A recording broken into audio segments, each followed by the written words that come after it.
All right, we're back again. So for the next part, I'm gonna start introducing luring to the dog. Now, there's there's a distinct difference between the word yes and when using the word yes and using the marker good, the marker yes and the marker good.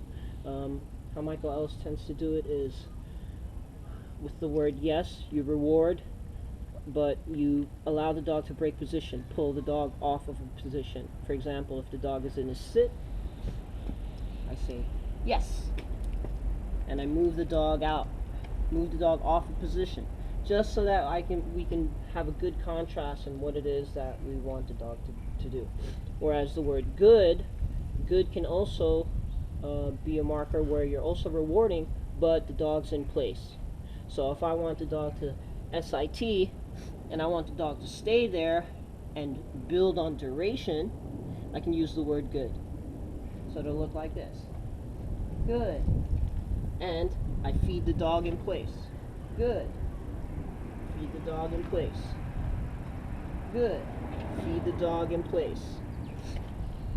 Now I've had the dog do that for about three pieces of kibble, and then I'll release the dog with the marker yes, and break the dog off the position.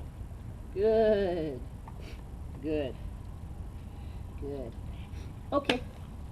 That's all I said for it. I make sure I end it with my release word so that the dog can pick up on a pattern very easy, and learning is a lot easier for the dog. Good job, girl. Alright, so that was a quick demonstration between the uses of yes and good. So remember, yes is the marker word that signifies the repetition or the series is over, and we use yes to break the dog out of position, like a release word. Good can be used to give information to the dog, whatever you're doing, continue doing, but not to break position yet. Alright, let's go on to the next one.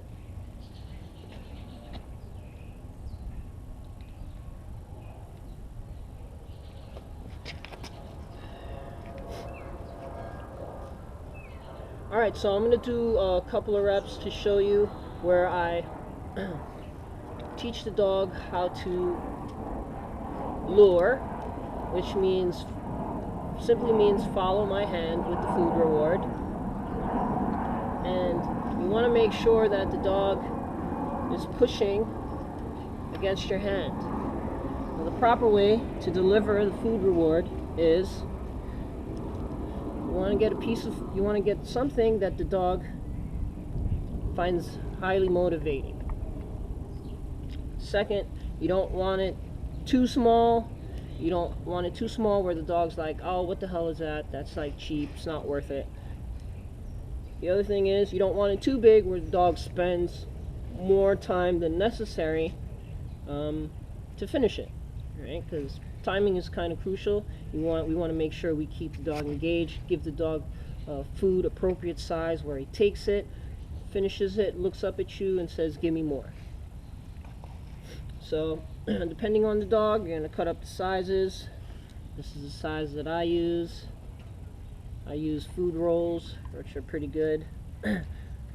Try not to use anything like dry kibble or like milk bones. Anything that crumbles is not really good, because what's going to happen is that's going to start breaking. Pieces are going to fall on the floor. The dog's going to learn that pieces are going to fall on the floor, so he's going to take the food from you, then check out on you, and you lose that attention, and he's going to start sniffing around and, you know, rummaging on the floor for that kind of stuff. So appropriate size, stuff that won't break up, it's palatable, kind of soft, and something that the dog definitely loves. You know, your dog will let you know. All right, next thing is how to properly deliver the food reward.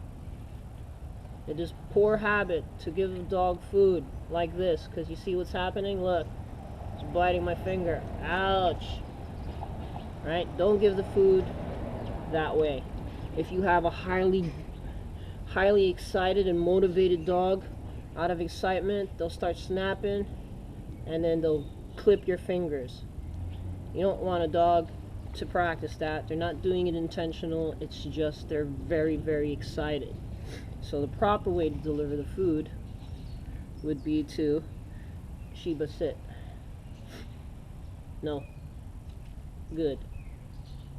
The proper way to deliver the food is to place the food here between the thumb and the pointer finger, right there at the base, and cup it. Right? So this way, when the dog goes to receive the reward, all you have to do is move your thumb and the dog can access it. Plus, when the dog is mugging your hand, right, can't really nip, he'll work at it. So you don't want to completely cover it, because if the dog works too hard, the dog's going to be like, I can't get to this. So what you want to do is just make it in a way where the dog is working at it. And I'm basically cupping my hand just slightly over the dog's nose. See, so she thinks she can get it. It keeps her intent on working on it. All right. So with that in mind, I like to start out in straight lines. The dog's in front of me, and I backpedal. I'm holding a reward like this, flat in the flat of my hand. Right? You can see she'll try and get it. I have no worries about getting tagged on my fingers. There you go. And I'm going to start out walking backwards. 2, 3, yes. Good girl. Right? We'll come back around again. I'll start right with it on my dog's muzzle, and I'll walk backwards, taking about 3 to 5 steps. 1, 2, 3, 4, 5. Yes! Good girl! And I want to praise her for doing that. I want to keep it really simple and make the dog feel like a superstar for doing a simple process by following my hand with the food. That's all you need to do. Mark that, reward it, tell the dog, encourage the dog, tell the dog, good job, how did you do that? That was awesome, that's fantastic. The dog's going to be like, oh my God, that's all it took? Wow. And when the dog feels good about that, the dog's going to want to try harder to perform the behavior again. Alright, so we'll do it again. Come on, Sheba. Good girl. Yes.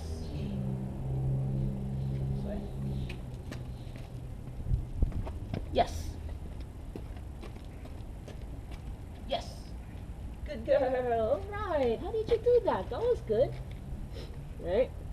So every time, the only time the dog is actually getting the reward is after I mark it with yes.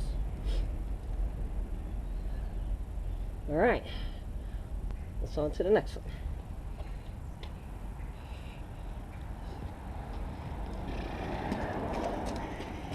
Yes.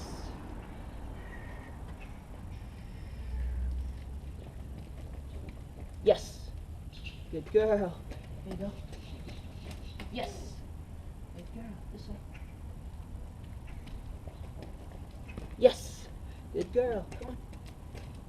Yes. All right. That's good. Good job. Good job, buddy. All right. So what I have a tendency to do is I work in like a cross pattern. I backpedal. I go forward with the dog by my side, and then I go off to the side, left or right. Let me show you. Come here, baby girl. Right? So here I'll backpedal. Yes. Come here. Now I'll go forward. Yes. Good job. And now I'll go off to the side. Yes. Come here. I'll do it this way so you can see. Yes. Good girl. This way. Come on. Yes. Good girl. Keeping it very simple for the dogs is important. uh, short reps. Always have in mind what you want to do before you start doing it, because if you try and figure out what to do while you're practicing and training, you leave room for mistakes, and that will lead to confusion, and you'll have the dog be like, you don't know what you're doing, I know what I want to do, and then they'll start doing some other kind of behavior, or they'll just be like, this is no fun, I'm out of here. Alright, so I'll stop it there. I'll continue working with her and try and come up with something else to show you.